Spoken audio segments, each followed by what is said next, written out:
on the evening of November 11, 1692, inside a modest meeting house located in the northern part of Essex County, Massachusetts. A Puritan minister stepped into the pulpit and delivered a sermon so horrifying that 3 members of his congregation were discovered dead before the break of dawn. The written record of that sermon was bound in plain calfskin leather, sealed within an iron chest placed beneath the pulpit, and buried in the meeting house foundation when the structure was finally torn down in 1784. For nearly 150 years, the villagers who were aware of the story refused to speak of it above a whisper. They referred to it only as the Night Discourse, and they held the firm belief that anyone who read the minister's words aloud would not survive to see the next day's light. What follows is the complete account of that sermon, the man who composed it, and the 7 deaths that no court within Massachusetts ever dared to look into. Before we continue with the tale of Reverend Josiah Harkwell and the village of Wrentham Crossing, take a moment to subscribe to our channel and leave a comment, letting us know which state or country you are listening from. It helps more than you realize, and it allows stories like this to find their way to those who need to hear them. Now, let us return to the autumn of 1692 and to a corner of the Bay Colony, where the witch trials of Salem were merely the beginning of the horror. Wrentham Crossing was not a large settlement, even by the standards of the Massachusetts frontier. It lay in a shallow valley roughly 11 miles inland from the coast. Situated between the Merrimack River and the wooded uplands that rose toward the New Hampshire border, fewer than 90 families resided there during the autumn of 1692. Most of them were Congregationalists who had arrived in the second wave of Puritan migration some 30 years earlier. The village was recognized for 3 things. It produced excellent hard cider from an unusually large orchard planted by its founder, a man named Ebenezer Treadway. It held one of the oldest meeting houses in the northern part of the colony, built of hand, hewn oak timbers and dark fieldstone, and it was, according to the magistrates in Ipswich, one of the quietest and most orderly settlements in the entire region. There were no fights, no drunkenness, no open disputes between neighbors. The village governed itself through a committee of 7 elders, all men of middling wealth and strict religious observance. The pulpit of the meeting house had been occupied for the previous 23 years by a single minister, Reverend Josiah Harkwell. Harkwell was 58 years old in the autumn of the trials. He had come to Wrentham Crossing as a young man from Boston, where he had studied under Reverend Increase Mather, and he was regarded by the congregation as a man of deep learning, severe temperament, and unshakable faith. He was tall and thin with gray hair pulled back into a tight queue, and he preached with a quiet intensity that never escalated into theatrical fury. The villagers respected him, but few loved him. He had never married. He lived alone in the small parsonage behind the meeting house with a single housekeeper, a widow named Prudence Deliver, who had kept his house for over a decade. Harkwell's sermons were copied each week by one of the elders and bound into leather volumes stored in the parsonage cellar. By 1692, nearly 200 of these sermons had been preserved. Every one of them had been preached. Every one of them, that is, except the last.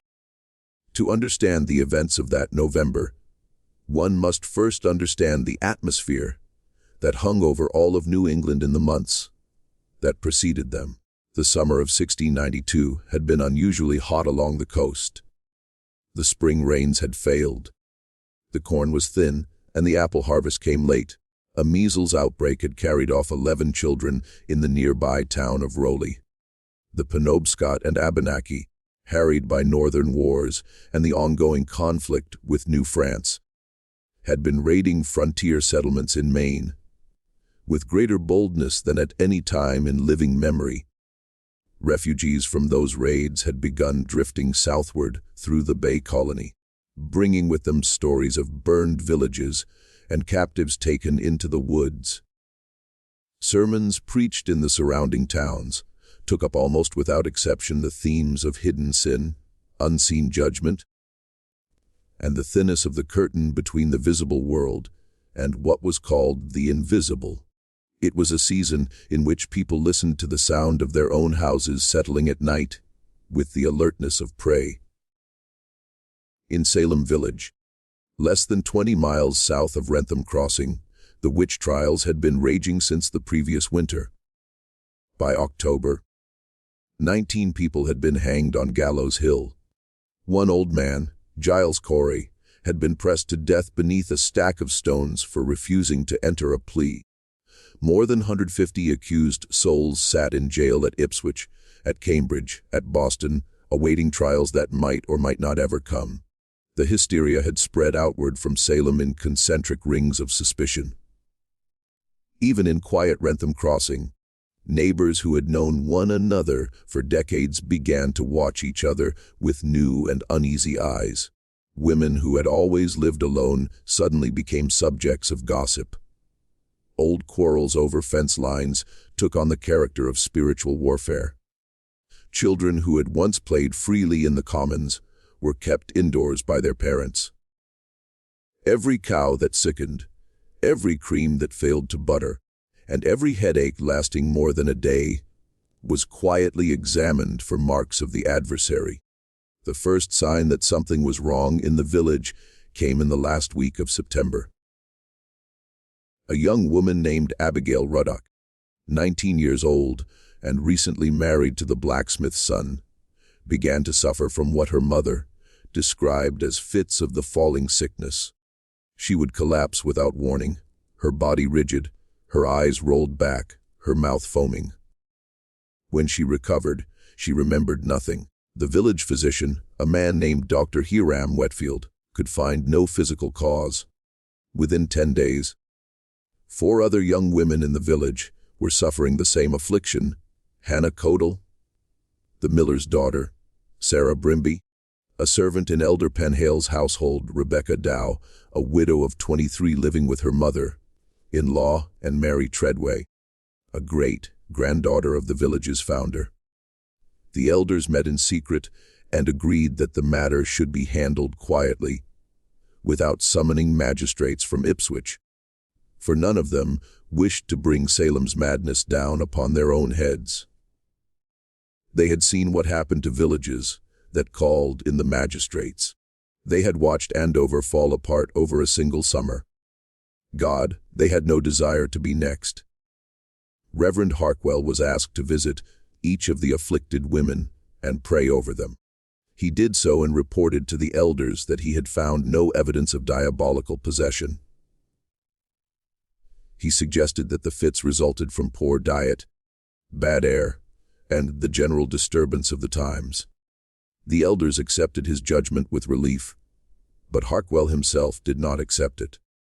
In his private journal, which survives in a single fragment in the archives of the Essex Historical Society, he wrote that on the evening of October 29th, he had seen something in the woods behind the parsonage that he could not explain, and it had filled him with a cold and growing dread. The fragment of the journal is worth quoting in the precise words he used, for it is the only direct testimony we have from the man himself before the night of the sermon. He wrote that he had been walking along the path behind the orchard, as he often did at dusk, when he came to the stone wall marking the boundary between village land and the old Treadway woodlot.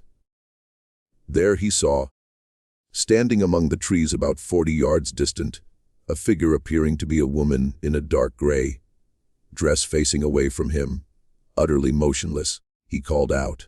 The figure did not move. He walked closer. As he did so, he saw that the figure was not a woman, but a bundle of cloth hung from a low branch, arranged in the rough shape of a human form. When he approached within 10 feet, he realized the cloth bundle had been tied there recently, for the knots were fresh, and the fabric still bore the sharp smell of the wool room, as though it had been pulled from a loom only hours before. Pinned to the cloth with a dull iron nail was a folded piece of paper.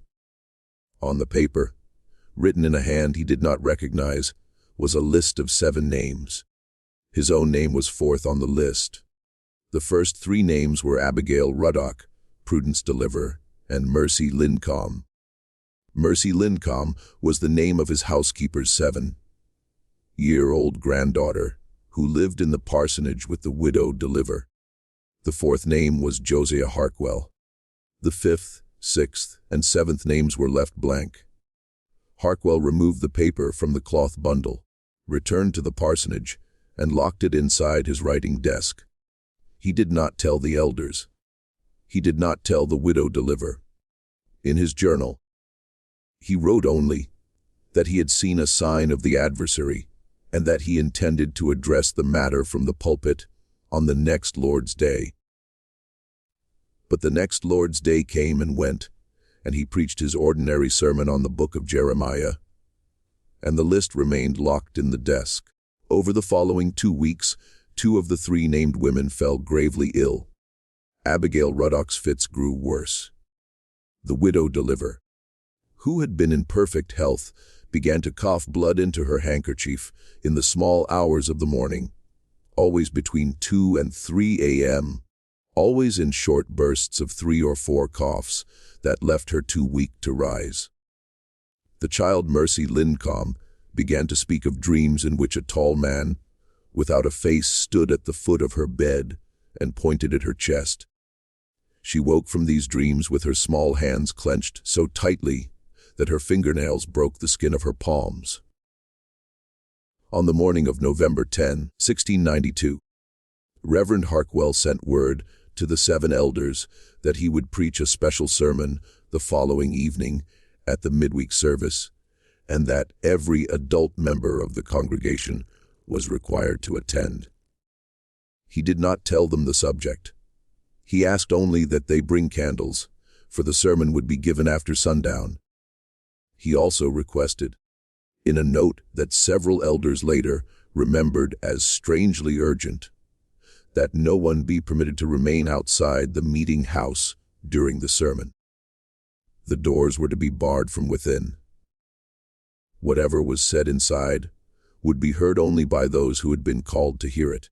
The meeting house at Wrentham Crossing on the night of November 11th was filled beyond its ordinary capacity. Roughly 140 adults crowded into the pews and the back gallery. The windows had been shuttered against the cold, and the only light came from the tallow candles each congregant had brought, and from a single whale oil lamp burning on the pulpit. A light snow had begun to fall outside, the first of the season, and the wind moved through gaps in the shingles with a low, intermittent moan that several witnesses later described as sounding almost like a human voice. The smell of the room was familiar to every person in it, the smell of cold oak and hot tallow, and the damp wool of coats hung over pew rails. But beneath those familiar smells, there was said to be something else that night. A faint and sickly sweetness that some compared to the smell of an unopened springhouse, and others to the smell of rotting apples. No one could find its source. Reverend Harkwell climbed into the pulpit at precisely 7 p.m. He carried a leather-bound manuscript which he placed on the lectern. He looked older than he had looked the week before. His face had grown thin in a way the congregation had not noticed during the bustle of arrival, and his hands trembled when he opened the book. He did not begin with a prayer. He did not begin with a reading of Scripture. He began by reading out a list of 7 names: Abigail Ruddock, Prudence Deliver, Mercy Lincomb, Josiah Harkwell, Silas Ruddock, Thomas Penhale, and Ebenezer Cottrick. When he finished reading the names, he closed the book. In the silence that followed, one of the elders, Silas Ruddock, who was the father of the afflicted Abigail, rose to his feet and demanded to know why his own name had been spoken aloud. Harkwell did not answer him. He opened the book again and began to preach. Let me pause the story here for just a moment. If you are finding this account as unsettling as I am, I want to ask you to hit the like button below this video, because it genuinely helps these hidden corners of American history reach people who would otherwise never hear them. And if you have ever wondered what really happened in the smaller Puritan villages during the autumn of 1692, outside the better-known trials at Salem, leave a comment and tell me your theory about what Reverend Harkwell truly saw in those woods. I read every comment, and some of the best ideas for future stories come from you. Now, let us return to the meeting house at Wrentham Crossing and to the sermon that no one there would ever forget. The manuscript of the sermon, recovered more than 2 centuries later under circumstances we will come to presently, runs to some 14 Zalhousand words and is divided into 3 long movements. The first movement Harkwell titled, In His Own Hand, on the Covenant of Silence.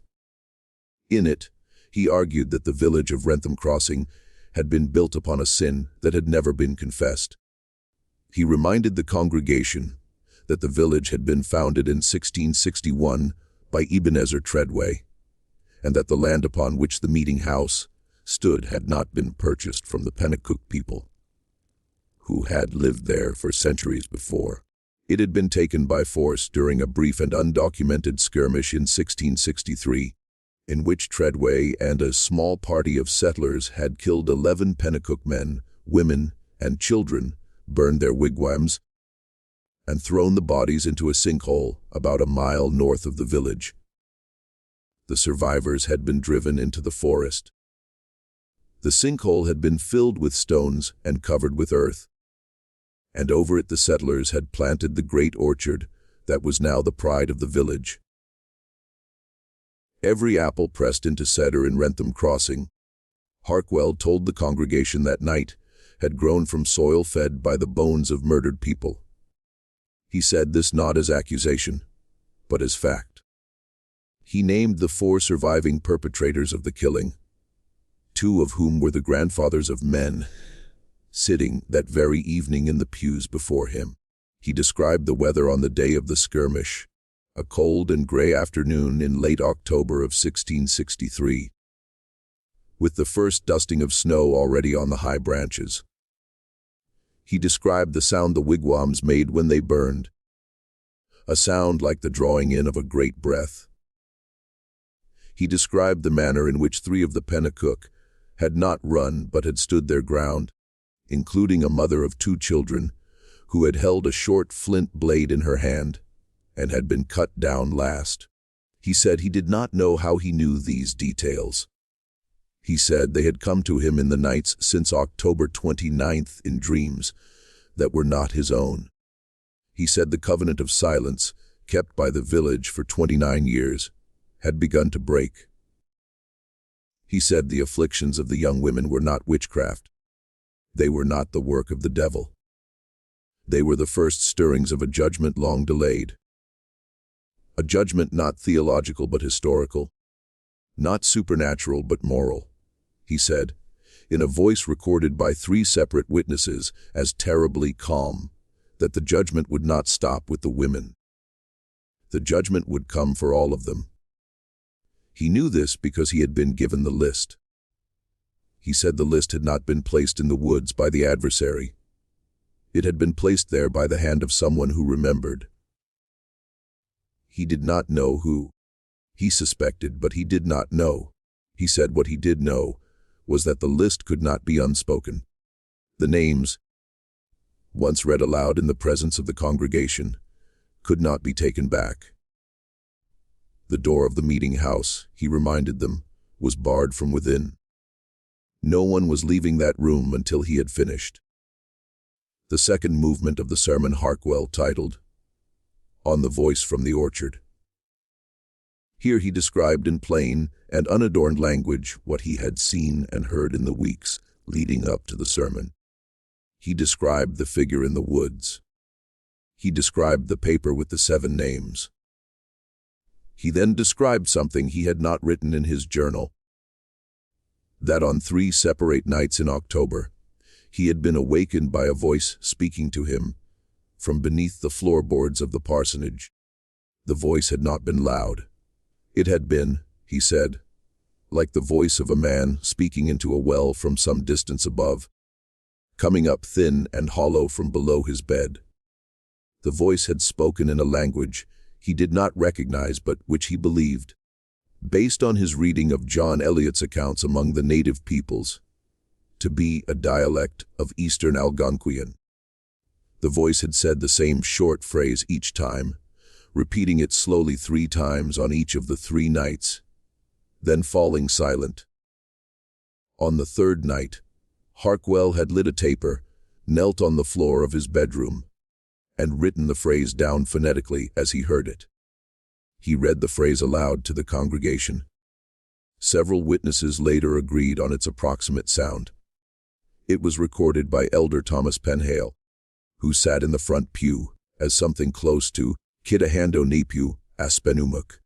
Harkwell said he did not know its meaning. He said he had sent a letter inquiring about the phrase to a man in Natick known to speak native tongues. A half-converted Nipmuc elder named Joseph Quanapohit, who had served as a scout for the English during King Philip's War, and was one of the few men still living who could read and write in his own language. Quanapohit had written back. His letter was brief. He refused to translate the phrase. He warned Harkwell to burn the paper on which it was written, to speak the words to no one, and to make no further inquiry. The letter closed with a single line that Harkwell read aloud to the congregation. Quanapohit had written in plain English that some debts do not grow smaller with time, and that the man to whom the words had been spoken should begin at once to put his house in order. Harkwell had not burned the paper. He had not put his house in order in the manner Quanapohit meant. He had instead spoken the words to the congregation that night. He said he believed now, in light of all that had happened, that the voice beneath the floorboards was that of a Pennacook powwow, a medicine man who had been buried alive during the killing of 1663, and whose bones lay somewhere beneath the parsonage foundation. Several members of the congregation began to weep at this point in the sermon. Others cried out in protest. An elder named Caleb Marwell called out for the minister to stop, to come down from the pulpit, to cease before he did greater damage. Harkwell did not stop. He continued. Elder Penhale later testified that when the minister spoke the phrase aloud, every candle in the meeting house guttered simultaneously, as though a wind had passed through the shuttered room, though no wind could be felt on the skin. The whale oil lamp on the pulpit, Penhale said, dimmed to the color of an old bruise, and then slowly returned to its normal brightness. In the moment of that dimming, the shadows on the walls behind the pulpit did not move in the direction the lamp had shifted. They moved, he said, in the other direction. He admitted in his testimony that he might have been mistaken. He said he had been looking at the minister's face, and that his eyes had not been steady upon the shadows. But, he said he would swear on the Bible that the shadows had not behaved as shadows ought to behave.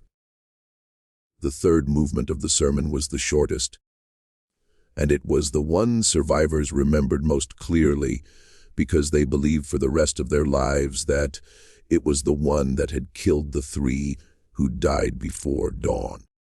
Harkwell titled it, On the Breaking of the 7. He said he had come to understand that the list of 7 names was not a list of victims. It was a list of those required to confess. 4 of the 7, he said, were descendants of the men who had carried out the killing in 1663, and 3 were the silent accomplices across generations who had inherited the land, the orchard, the prophets, and the silence. The afflictions of Abigail Ruddock, the sickness of Prudence Deliver, the dreams of the child Mercy Lincomb, and his own growing dread were the first 4 breakings. The other 3, he said, would come tonight. They could not be stopped. They could only be witnessed by the hand of God. He turned to Silas Ruddock in the front pew and asked him by name whether he knew what his grandfather Jonas Ruddock had done in 1663. Silas Ruddock did not answer. His face, witnesses said, had gone the color of unbaked bread. Harkwell turned to Thomas Penhale and asked him the same question about his grandfather Obadiah Penhale. Penhale did not answer. Harkwell turned to Ebenezer Cotrick, the youngest elder, and asked him what his great-uncle Hezekiah had confessed to the minister on his deathbed in 1679. Cotrick did not answer. A woman in the back of the meeting house, Cotrick's wife, began to weep openly, and one of the deacons moved to comfort her, but did not speak. Harkwell closed the book. He looked out over the congregation. He said only 4 words. "The debt is due." What happened in the next several minutes was described differently by almost every witness who survived. The most consistent account, assembled from testimony of 23 congregants gathered in the days afterward by the visiting Reverend Nathaniel Saltonsall of Ipswich, is as follows. The candles in the meeting house began to flicker again, but this time several of them went out entirely. Witnesses later counted them. Of roughly 140 candles burning at the start of the sermon, no fewer than 31 had gone out, and the pattern of their extinguishment seemed to form a rough circle around the 3 elders named at the end of the sermon. A low sound, which some described as a hum and others as distant drumming, filled the room. 2 witnesses said it sounded like something heard through the wall of a neighboring house. One said, "It sounded like a herd of slow horses walking somewhere beneath the floor." The wife of Elder Penhale, who sat directly behind her husband, later said she had felt a cold breath of air pass across the back of her neck at that moment, as though a door had been opened and closed behind her, although the door of the meeting house was still barred and no one stood behind her. The blacksmith, a man named Obed Sketchley, said he had looked down at his own hands and seen that the hair on his knuckles was standing straight up in the way hair stands up in the minutes before a lightning strike. Though no storm was within miles, Abigail Ruddock, who was present in the congregation and had been sitting between her mother and her husband, rose to her feet and walked forward to the pulpit.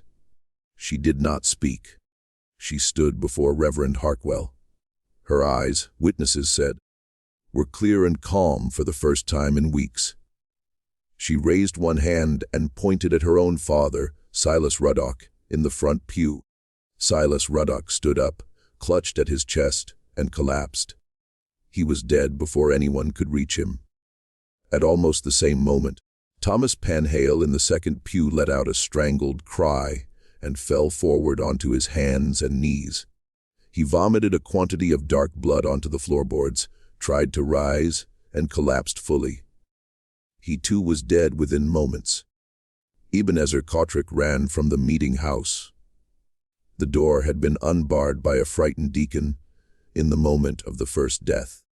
Cotrick was found the next morning in the orchard, face down in the snow about 30 feet from the old sinkhole. He had not been struck. He had not bled. He had, according to Dr. Whetfield's examination, simply stopped breathing in the manner of a man whose body had decided without consultation with any physical cause to cease its work. The 3 men whose great-uncles and grandfathers had killed the Pennacook in 1663 were all dead before the sun rose on November 12, 1692. The story could have ended there.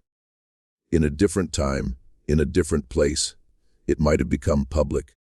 It might have been investigated by the magistrates at Ipswich, reported to Boston, or written about in the Mather family's voluminous records of providential and preternatural occurrences in New England. But the autumn of 1692 was not an ordinary autumn. The witch trials at Salem had just collapsed in scandal. Governor Sir William Phips had dissolved the Court of Oyer and Terminer on October 29th, less than 2 weeks before the sermon at Wrentham Crossing. He had done so because his own wife, Lady Mary Phips, had been accused by one of the afflicted girls. And he had suddenly discovered in the midst of that personal crisis that the spectral evidence upon which the court had based most of its convictions was worthless. The colony was exhausted, ashamed, and deeply frightened of any new outbreak of supernatural rumor. The Mathers were under quiet attack for having endorsed the trials. The magistrates in Ipswich were being asked difficult questions about their own conduct. No one in the higher circles of colonial government had any appetite whatsoever for the news that 3 prominent men of a quiet village in Essex County had died in a single night during the preaching of a sermon that named a buried atrocity and a Pennacook powwow. The surviving elders of Wrentham Crossing made a collective decision. They met at dawn on November 12th, while the bodies of Ruddock, Penhale, and Cottrick still lay uncovered in the meeting house, covered only with plain linen cloths. They swore an oath of silence. They agreed that the 3 dead men had suffered natural attacks of apoplexy, brought on by the stress of the season. They agreed that the sermon would be described, if described at all, as an ordinary exhortation to repentance. They agreed that the manuscript of the sermon would be hidden. They agreed that the private journal of Reverend Harkwell would be destroyed, although in the event it was only partially destroyed, a single fragment escaping the fire in the parsonage hearth. They agreed that the letter from Joseph Quanapohit would be burned in its entirety, which it was, and they agreed that Reverend Josiah Harkwell would be sent away. Harkwell did not resist. He handed over the manuscript to the senior surviving elder, Caleb Marwell, on the condition that it be preserved and not destroyed. Marwell had the manuscript bound in a plain calfskin cover, placed inside a small iron box, and locked with a key that he alone kept. The box was set into a cavity beneath the pulpit, and the floorboards were replaced over it. Harkwell left Wrentham Crossing on November 17, 1692, carrying only a small wooden chest and a single horse. He did not return to Boston. He did not go to any other settlement in the colony. According to one letter preserved in the Saltonstall family papers, he was seen riding northwest into the woods, toward the old Pennacook territories along the Merrimack, and he was never seen again by any Englishman in the Bay Colony. The villagers of Wrentham Crossing kept their oath. The afflictions of Abigail Ruddock ceased within a week. The widow Deliver recovered from her cough by the new year. The child Mercy Lynn Lincomb grew up to marry a cooper from Haverhill and lived into her 80s without ever, according to her own descendants, speaking a single word about the events of that November. The orchard continued to produce cider, though it was noted by later generations that the cider of Wrentham Crossing after 1692 had a slightly different flavor than the cider of Wrentham Crossing before. Some said it was sweeter. Some said it was bitter at the back of the tongue. The meeting house continued to hold Sunday services under a new minister sent from Cambridge, a young man named Reverend Jonathan Faldworth, who was told nothing of what had happened and who preached for 32 years without ever, as far as anyone knew, suspecting that he was preaching from a pulpit set over an iron box set over the confession that had killed 3 men. The iron box beneath the pulpit remained locked for 92 years. Just when we thought we had seen it all, the horror in Wrentham Crossing intensifies in ways the original 7 elders could never have predicted. If this story is giving you chills, share this video with a friend who loves dark mysteries. Hit that like button to support our content. And do not forget to subscribe to never miss stories like this. Let us discover together what happened next and how a secret kept for nearly a century came to be broken in the strangest possible way. In 1784, 92 years after the sermon, the old meeting house at Wrentham Crossing was declared structurally unsound. A large new federal-style church had been built on the hill above the original site, and the congregation had decided to abandon the old oak timber structure that had stood for 123 years. The country was by then no longer a British colony. It had just emerged from a long war. The new minister, a young Yale-trained man named Reverend Josiah Trowbridge, oversaw the demolition. Trowbridge was 29 years old and had never heard the story of the Night Discourse. The villagers of his time, the great-grandchildren of those who had sat in the meeting house that November, no longer told the story even to their own families. It had slipped, as so many village stories slip, into the category of the half-remembered, and from there into the category of the not quite believed, and from there into something indistinguishable from forgetting. During the removal of the pulpit, a workman's pick struck something metal beneath the floorboards. The iron box was uncovered. Caleb Marwell, the last of the original elders, had died nearly 40 years earlier, and the key had been lost, if indeed it had ever been passed on. Reverend Trowbridge had the box pried open with a crowbar. Inside, wrapped in waxed cloth, was the manuscript of the Night Discourse. Trowbridge read it over the course of 3 days. He was a man of the Enlightenment, a reader of Locke and Priestley, and he did not believe in devils or in judgments from buried medicine men. But he believed in what he called the dignity of the historical record, and he refused to destroy the document. Instead, he made a single handwritten copy, which he sent to Harvard College in the autumn of 1784, and he reinterred the original with the demolished foundations of the meeting house. He did not tell anyone in the village what he had done. His cover letter to Harvard, which survives in the Houghton Library collection, described the sermon as a remarkable document of the Puritan mind in a moment of moral crisis, and made no reference to any deaths. He mentioned only that the sermon had been preached in November of 1692 by a minister named Harkwell, and that it concerned the spiritual consequences of violence against native peoples. He suggested that future scholars of the colonial period might find it of interest. He requested that the manuscript be stored in the college library. Harvard received it, filed it, and in the manner of such institutions with such documents, forgot it.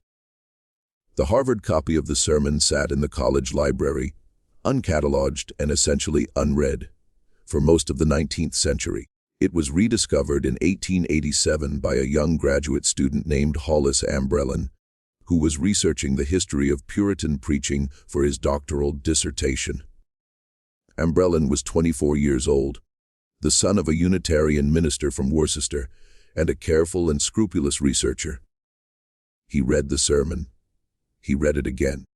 He then began to investigate the village of Wrentham Crossing, which by that date no longer existed under that name.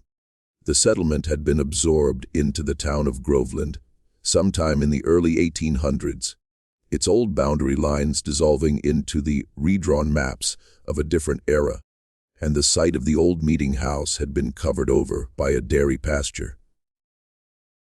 Ambrellin went to Groveland in the summer of 1888. He spent 3 weeks there, staying at a small inn on the main road.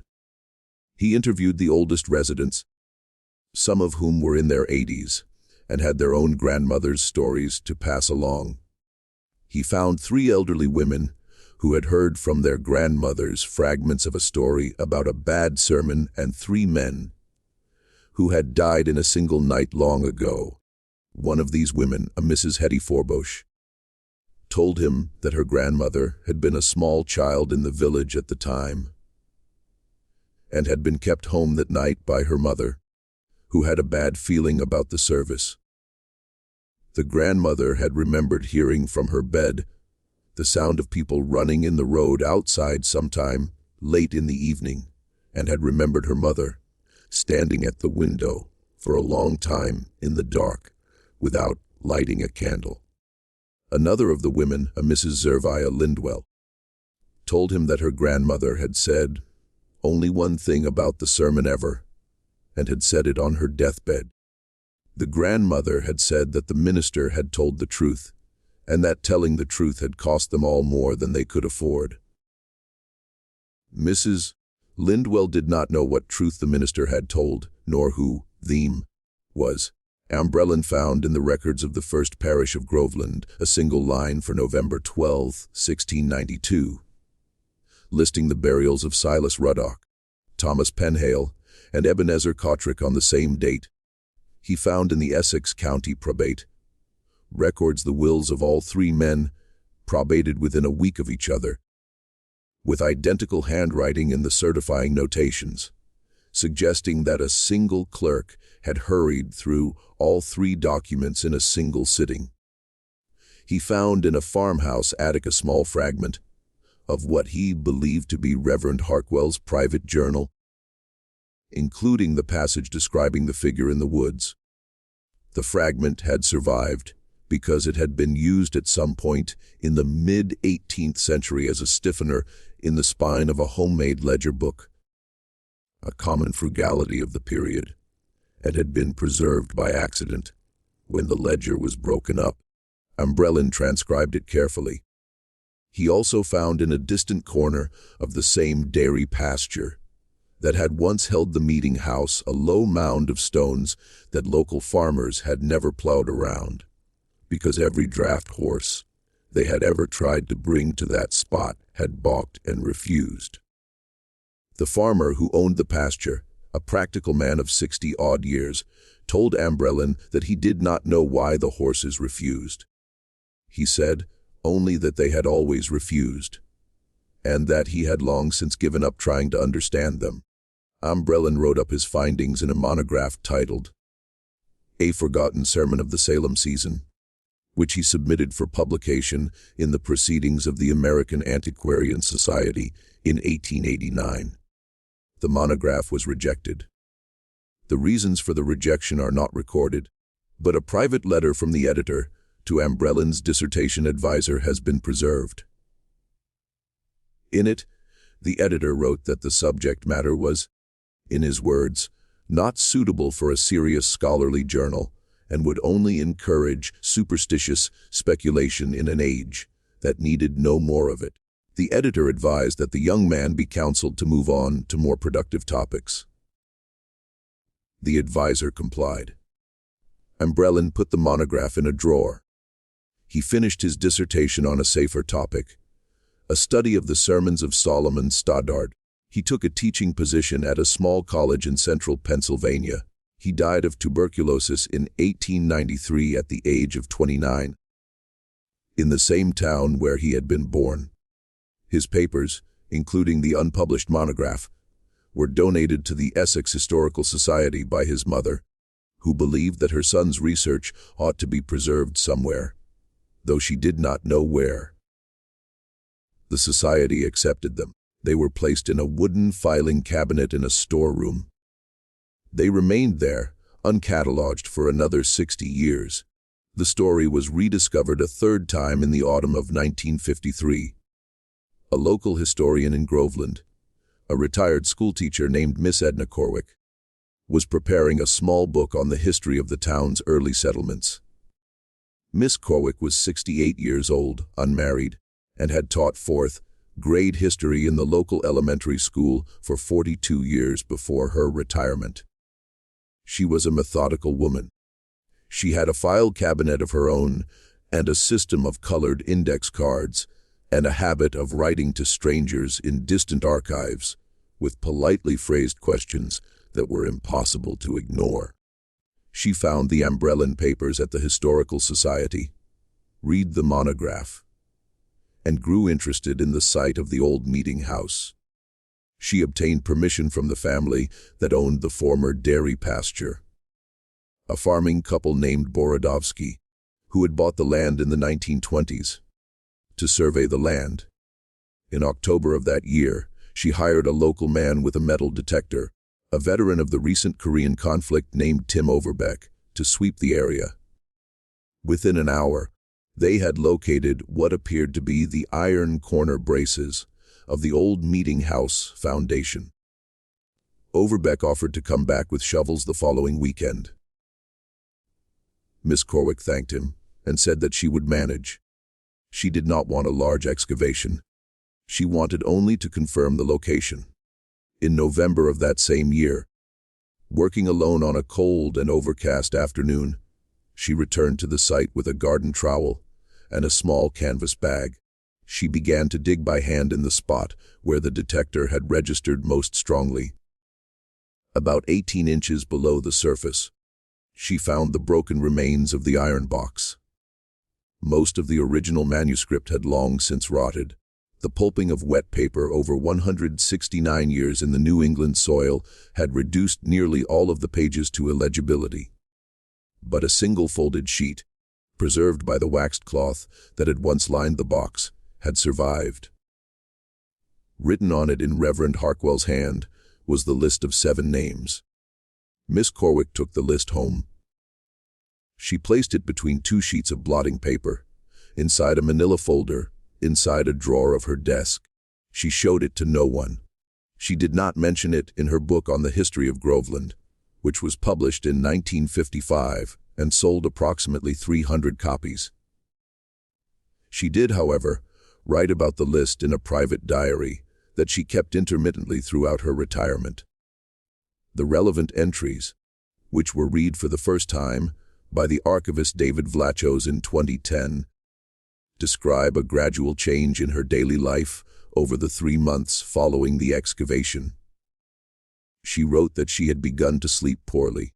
She wrote that the house felt, in her own phrase, asymmetrical, as though one corner of it was slightly heavier than the others.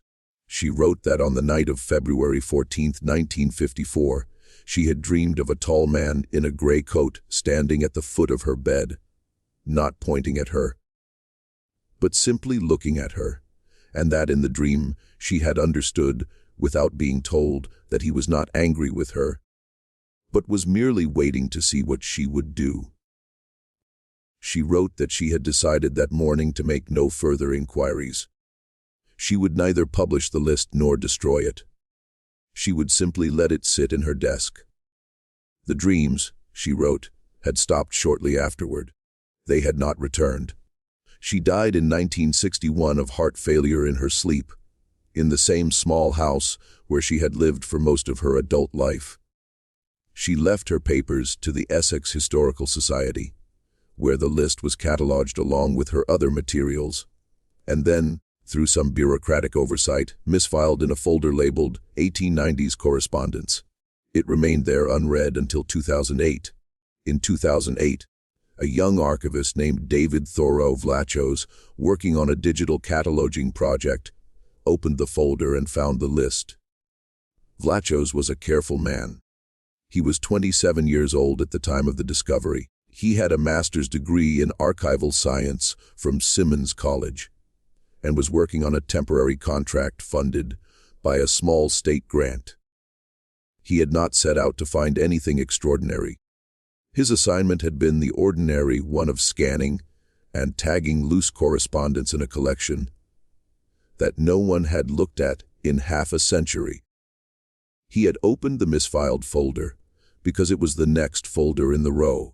He had seen the list because Miss Corwick's careful handwriting of 1953 had stood out immediately against the older hand of the 17th century paper beneath it. He had known at once that something had been filed in the wrong century. He did not write a sensational article. He did not send the list to a journal. He did not post photographs of it on the internet.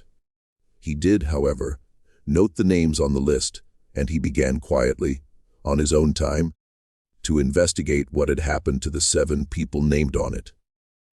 He worked on this investigation for 6 years, entirely outside his official duties, using Sundays and long holiday weekends that other young men his age spent on other things. He became, in that time, an uncredentialed but meticulous genealogist of the old Essex County families. He learned to read the handwriting of a dozen different parish clerks. He read microfilmed probate records until his eyes blurred. He traveled on his own money to small historical societies in Vermont and Maine. What he found he eventually shared in a single private lecture at the Historical Society in 2014, attended by only 7 people. The lecture was not recorded. A 2-page summary exists in the Society's internal records. His findings were these: Abigail Ruddock lived until 1731. She never had children. She spent most of her adult life, according to parish records, in what her contemporaries called a state of persistent melancholy. She was buried in an unmarked grave at her own request. Her will, which survives, left her few possessions to her husband's nephew and contained a single cryptic instruction that nothing of hers should ever be interred in the ground of Wrentham Crossing, by which she meant the old village, which by then was already beginning to disappear into Groveland. Her grave is somewhere in the old burying ground of Newburyport, but its exact location has never been identified. The widow Prudence Deliver died in 1709. Her will, which survives, left her entire estate, a very small one, to the child Mercy Lincomb, with a single cryptic instruction that she was to plant no apple trees on any property she owned for the rest of her life. Mercy Lincomb obeyed this instruction for the next 74 years. Her descendants, traceable through the Lincomb and later Whitford families into the 19th century, continued to obey it for another 3 generations, according to a family memoir written in 1847 by a great-granddaughter who did not know why the prohibition existed but had been told by her mother that it was not to be broken. Reverend Josiah Harkwell, as has been said, disappeared into the woods north of the village in November of 1692. But Vlachos found, in a collection of late colonial French missionary correspondence held at the Archives Nationales in Paris, a letter from 1696 written by a Jesuit priest working among the Abenaki in what is now southern Quebec. The priest, Father Etienne Baudoin, described meeting an elderly English minister who had been living for nearly 4 years as a guest of a Pennacook band that had fled northward during the wars of the 1670s. The minister, the priest wrote, spoke tolerable French, good Latin, and was learning the Algonquian of the band with a patience the priest found admirable. The minister had told him a story that he, the priest, did not entirely believe, but that he set down in his letter because it troubled him, and he wished the record of it to exist somewhere. The story concerned a debt. The minister had told the priest that he had been sent a list of 7 names, and that he had understood when he saw the list that his own name was on it not because he was guilty, but because he was the one who would carry the confession. He had preached the confession. He had watched 3 men die in its presence, and he had then come north, the priest wrote, because he believed he had been called to spend the remainder of his life among the descendants of those his own people had killed until such time as his debt should also be considered paid. The minister had added, Father Baudoin recorded, that he believed the debt to be paid when the last of those who could remember the killing on either side had died. He estimated this would take another generation. He intended to live long enough to see it. The priest noted that the minister was at the time of their meeting in excellent health and appeared to be at peace. He did not report the minister's death. No record of Harkwell's death has ever been found in any English, French, or mission archive. His name simply ceases around 1710 or 1712 from the fragmentary correspondence of the northern missions and is not heard again. The first three names on the list: Silas Ruddock, Thomas Penhale, and Ebenezer Cottrick, had of course all died on the night of the sermon, but Vlachos, examining the list more carefully under magnification, noticed something that 90 years of previous readers, if any, had ever read it, had missed. The list had not originally been written in one session. The first three names, the names of those who died, appeared to have been written in a slightly different ink from the fourth name, Harkwell's own. The fifth, sixth, and seventh names, which had been assumed to be blank, were not blank at all. They had been written in a third kind of ink, much fainter, so faint that it was invisible under ordinary light, and had survived only because the waxed cloth had protected the page from the bleaching of sunlight and air. Under ultraviolet examination, which Vlachos arranged through a colleague at the Peabody Essex Museum, he was able to read the three remaining names: Jonas Ruddock, Obadiah Penhale, and Hezekiah Cottrick, the three men who had killed the Pennacook in 1663 and whose descendants had died on the night of the sermon. The list was not a record of those who would die. It was a record of a ledger being closed: 7 names, 4 who would confess, 3 who had killed, and the fourth line, Harkwell's own, written between them, as the one who would carry the accounting from one side of the ledger to the other. When Vlachos finished his lecture in 2014, he showed his 7 listeners a final photograph. He had taken it the previous summer at the site of the old meeting house in what had once been the Groveland dairy pasture.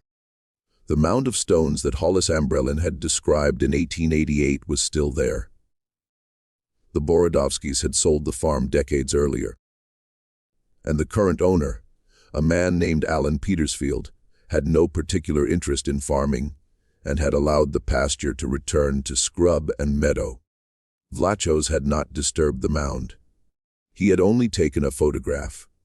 But when he developed the photograph, he said he had noticed that at the edge of the mound, partially covered by moss, there was a flat stone, and on the flat stone cut into its surface in shallow and weathered lines were 7 marks arranged in a horizontal row, 3 marks on the left, 1 mark slightly larger in the center, 3 marks on the right. He did not know when the marks had been cut. He did not know who had cut them. He had asked Petersfield, who told him that, to his knowledge, no one had ever cut any marks on any stone on the property, and that the mound had been there since before his own grandfather had bought the land in 1911. Vlachos ended his lecture. He did not propose any interpretation. He said only that the story, as far as he could follow it, had ended, and that the ledger, as far as he could tell, had been closed. But there is one final detail preserved in the record. It is the reason that in certain circles, the story of the Night Discourse of Wrentham Crossing is still told in whispers. In the spring of 2016, a real estate developer named Morgan Calvett purchased the former dairy pasture with plans to build a small subdivision of single-family homes. The survey for the development was carried out in April of that year.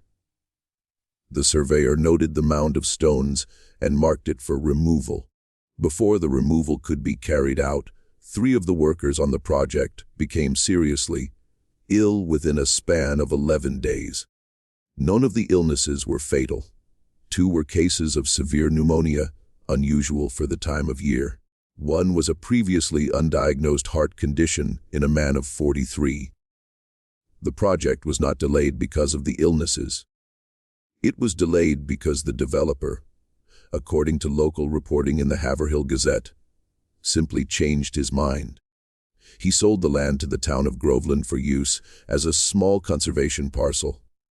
Calvett himself, when asked by a local reporter why he had reversed the decision, gave a short answer that the reporter quoted in full. He said he had walked the property one afternoon late in May, alone, without his surveyors, and had stood for a while near the stone mound.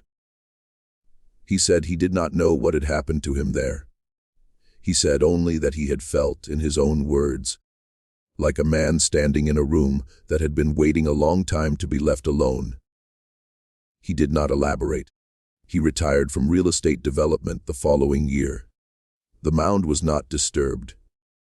The marks on the flat stone, as far as anyone knows, are still there. The descendants of the 7 families on the list, now scattered across the country over more than 3 centuries, have no particular reason to believe that the story has any bearing on their lives. The Ruddock name has largely vanished from New England, though a branch of the family established themselves in western Pennsylvania in the early 19th century, and their descendants are now scattered from Pittsburgh to the Pacific. The Penhale line has faded to a single surviving surname in rural New Hampshire, though a number of female descendants carry the bloodline under different married names across 3 states. The Kotrick descendants can be traced down to the 20th century, but then become difficult to follow. The usual consequence of daughters marrying, mothers dying, and parish records lost in fires. The Harkwell name, for what it is worth, seems to have died out entirely, as the minister left no children that anyone knows of, and his only documented brother, a shipwright in Gloucester, lost his only son in an accident at sea in 1702, unless, of course, one of the listeners to this account is a Ruddock or a Penhale, or a Kotrick by some line of descent they have never traced and feels, as they have perhaps always felt, an unexplained and quiet reluctance to ever plant an apple tree. This mystery shows us how the worst things done by a community can be buried for generations, not beneath the earth, but beneath the silence of the people who inherit the profits of the wrong. The Puritans of Wrentham Crossing believed they were hearing a sermon about witchcraft or demons or divine judgment. What they were actually hearing was the simplest and most terrible kind of confession, the kind where a man stands up in front of his neighbors and names, one by one, the debts that no one has ever wanted to pay.